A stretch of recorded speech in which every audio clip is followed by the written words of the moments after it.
बिस्मिल्लाहिर्रहमानिर्रहीम, अस्सलाम वालेकुम। आज का लेक्चर रेंट केसेस के एक एपिसोड है।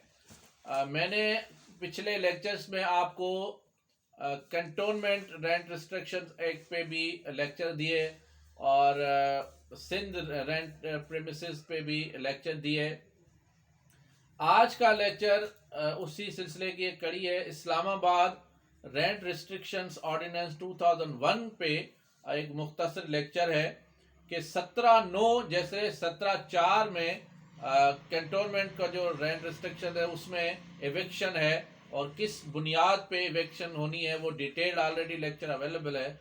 तो इस्लामाबाद में अगर आपकी प्रॉपर्टी है और आप अपने किराएदार को बेदखल करना चाहते हैं, मैंने डिटेल लेक्चर दिया है कि बोनाफाइड पर्सनल लीड क्या होती है और सिर्फ पर्सनल लीड क्या होती है, यानी मेलाफाइड नहीं होनी चाहिए, बोनाफाइड पर्सनल लीड। और जो डिफ़ॉल्ट है वो विलफुल डिफ़ॉल्ट होना चाहिए, जानबूझ के होना चाहिए और बाय मिस्टेक डिफ़ॉल्ट नहीं होना चाहिए। तो इन बुनियादों पे कैसे बेदखली करवाई जा सकती है और जो शरायत हैं उन पे अमल दरामद कितना ज़रूरी है, और अगर कोई प्राइवेट जगह को इस्लामाबाद में कमर्शियल यूज़ करता है, कमर्शियल पर्पज़ के लिए करता है, तो क्या मालिक मकान के पास अख्तियार है कि इसी बुनियाद पे खाली करवा ले। और अगर रेंट कंट्रोलर 4 महीने से ज़ायद प्रोसीडिंग चलाता रहता है और 4 महीने के अंदर रेंट केस का फैसला नहीं करता, तो क्या इस्लामाबाद हाई कोर्ट के ऐसे फैसले हैं कि जिनमें डायरेक्शन इशूड हो कि जी इस्लामाबाद के प्रेमिसेस में रेंट के जो मैटर्स हैं वो रेंट कंट्रोलर ने हर सूरत 4 महीने में चलाने हैं। ये सारे फैसले आज मैं आपको दूंगा। My name is Ghulam Sajjad Gopang.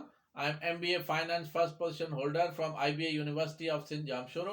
I am LLB first position holder from Qazi Azam Law College Nawab Shah Sindh. I am the first advocate Supreme Court in the history of Nawab Shah Bar Association. मैंने 2005 में अपनी वकालत का आगाज़ नवाब शाह सिंध से किया और 2017 में मैं नवाब शाह की तारीख का पहला एडवोकेट सुप्रीम कोर्ट बना और 2017 में मैं नवाब शाह से इस्लामाबाद शिफ्ट हुआ और 2017 से लेके आज तक मैं सुप्रीम कोर्ट इस्लामाबाद में ही वकालत करता हूँ। My more than 1000 cases are pending at Supreme Court and more than 100 cases are reported in PLD Law Books of Pakistan. My 3 most famous cases of Supreme Court are reported in 2019 SCMR page number 2063, review jurisdiction. My second case is PLD 2020 Supreme Court 293, that is bail before arrest. And my third and latest case is reported in PLD 2022 Supreme Court page number 64, that is sacked employees case, which is a famous case of Supreme Court. मसरूफियत की वजह से कभी कभी मैं calls attend नहीं कर सकता, इसलिए आप सबसे हर लेक्चर में गुजारिश होती है कि या तो मुझसे सुप्रीम कोर्ट इस्लामाबाद में मंडे टू फ्राइडे मुलाकात कर लिया करें या फिर मेरे व्हाट्सअप नंबर 0333268262 पे मैसेज कर लिया करें।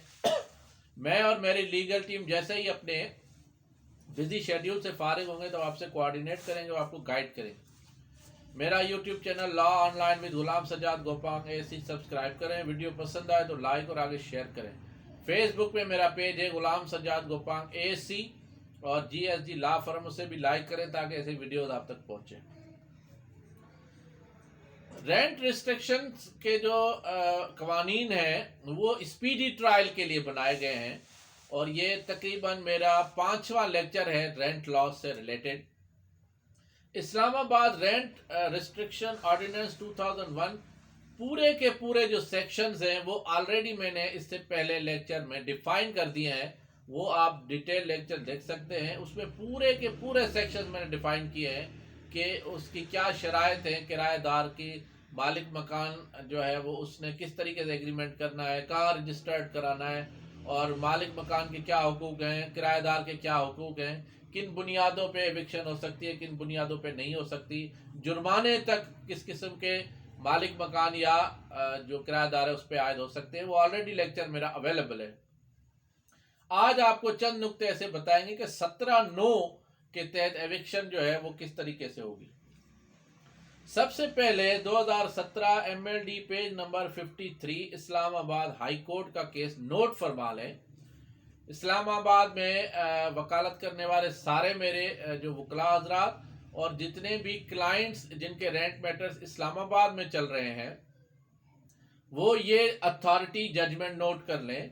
2017 MLD page number 53 Islamabad high court की जजमेंट है, Mohammad Akbar Chauhan versus rent controller. ये बड़ा फेमस केस है। इसमें इस्लामाबाद हाई कोर्ट ने डिफाइन किया है कि rent matter is not an ordinary proceeding, it is a speedy trial.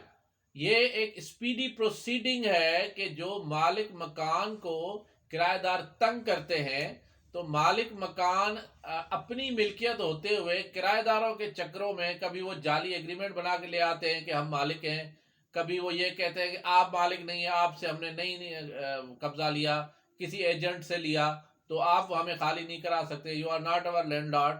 और या किसी भी किस्म के ऐसे हर्डल्स क्रिएट करते हैं, इंटरेस्ट क्रिएट करते हैं जिससे रेंट मैटर स्लो हो जाता है, मालिक मकान परेशान होता रहता है।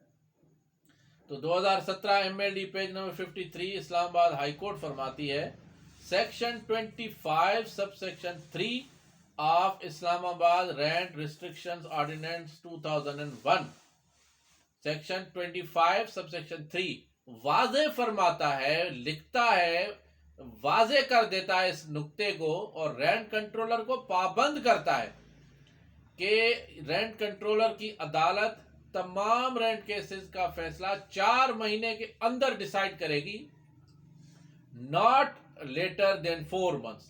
With in the period of 4 months ये रेंट मैटर को डिसाइड करना है, हर सूरत में, हर कीमत में। और ये न सिर्फ ऑर्डर किया गया बल्कि directions were issued to all the rent controllers of Islamabad. Islamabad की टेरिटरी में जितने भी रेंट मैटर्स की अदालतें हैं, रेंट कंट्रोलर्स हैं, उन्हें इस्लामाबाद हाई कोर्ट ने 2017 MLD पेज 53 में डायरेक्शन दे दी है कि 4 महीने के अंदर केस डिसाइड करें। मेरे जितने भी मैटर्स नीचे लगते हैं उनमें अक्सर जूनियर अपीयर होते हैं, लेकिन कभी कभी मैं जाता हूं तो मेरा पहला जो आर्ग्यूमेंट होता है वो यही होता है, अगर मैं लैंडलॉर्ड की तरफ से आता हूं, मालिक मकान की तरफ से, तो मेरा पहला जो आर्ग्यूमेंट होता है वो यही होता है कि इस्लामाबाद हाई कोर्ट की स्ट्रिक्ट डायरेक्शंस है और अगर फुलफिल नहीं होती तो कंटेम्प्ट ऑफ कोर्ट लगती है।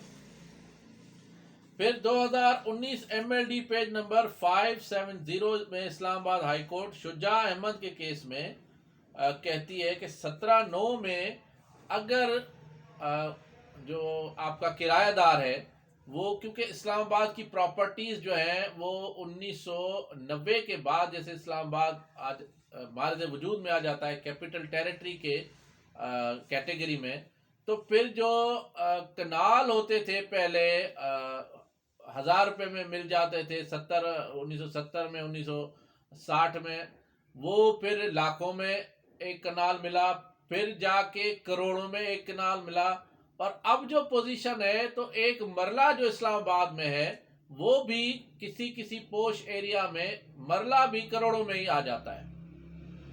फिर CDA जो होता है उसकी अपनी मनमानियां होती हैं और जो मालिक मकान है वो अजीबो गरीब किस्म के टैक्सेस पे करते रहते हैं और वो अक्सर टैक्सेस मैंने इस्लामाबाद हाई कोर्ट से चैलेंज करके स्टे भी करवाए और सेट असाइड भी करवाए।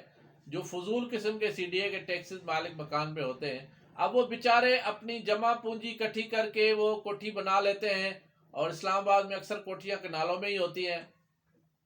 उनमें फिर किराएदार क्या करते हैं कि कब्जा कर लेते हैं, फिर खाली नहीं करते, फिर किराए में तंग करते हैं या कोई और मसला क्रिएट कर देते हैं। तो मालिक मकान अपने ही यानी मिल्कियत वाले मकान और कोठी में वो इतना परेशान हो जाता है कि फिर वो केस करना पड़ जाता है।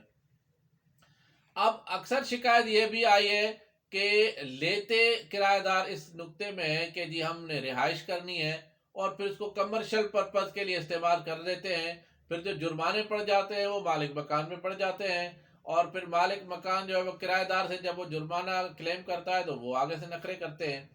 इस सिलसिले में 2019 MLD पेज नंबर 90 में Shuja Ahmad versus rent controller के केस में इस्लामाबाद हाईकोर्ट ने फरमाया कि किरायादार ने रिहायशी घर को कमर्शियल काम के लिए मालिक मकान की इजाज़त के बगैर इस्तेमाल किया, और जो रेंट कंट्रोलर की अदालत थी उसने वो पिटीशन डिसमिस कर दी कि जी इवेक्शन नहीं बनती, क्योंकि कोई डिफ़ॉल्ट नहीं किया, किराएदार ने कोई गलती नहीं की, आपको पर्सनल नीड भी नहीं है।